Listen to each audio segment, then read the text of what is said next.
जी हाँ चैता एगो लोकगीत गा ले तो फिर चैता गावल जाए कहे के बाबा कि हमार चढ़ल जवनिया साथ नहीं के कि जाए मटी लगन तन को तारा अरे बुझात नहीं के कि साथी छतिया से तकिया सुतात बानी लाज बतियाई हमसे अरे कहात नहीं ए राजा जी हाथरा जुलूम मत करे कि छू के छोड़ी जान राजा जी अरे अभिमान कि मोरी जवानी याद करतावन और टन करता ए मोरी कर जाओ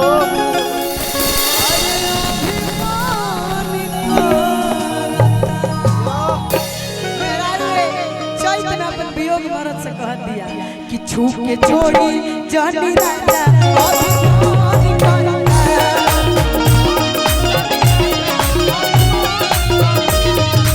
छोड़ी जानी राजा अभिमान करता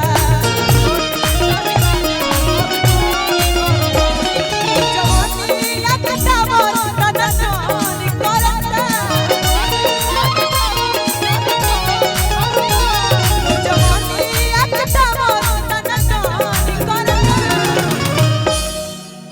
छोड़ी जानी राजा अभिमान करता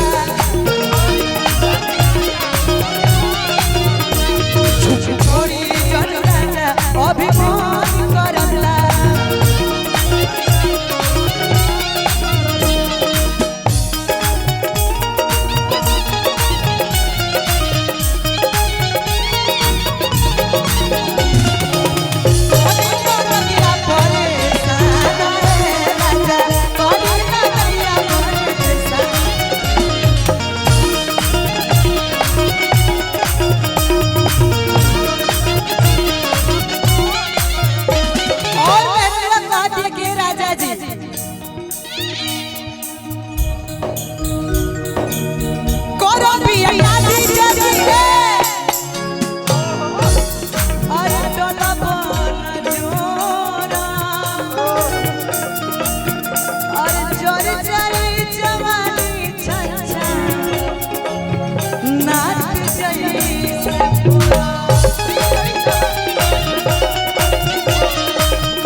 भैया भैया भैया भैया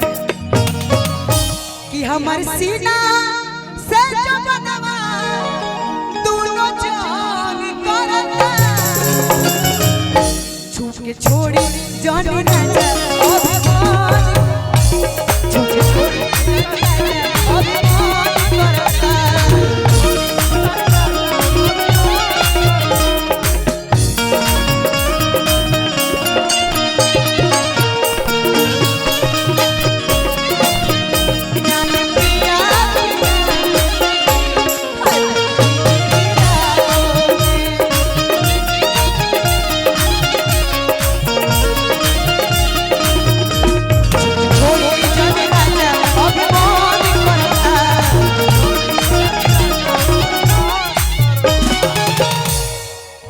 मेहरुआ कह दिया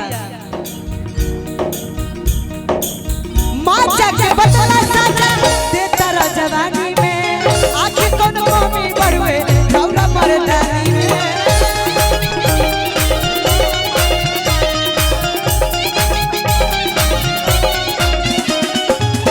माँ जाके बदला साजा देता रा जवानी में आखिर कौन कमी बढ़वे रौरा मर्दानी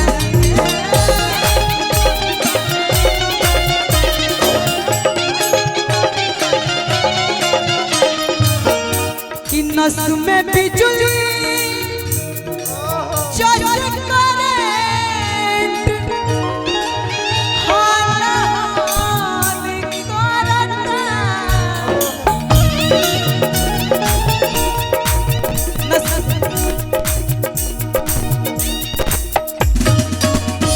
नस में बिजली चोट करे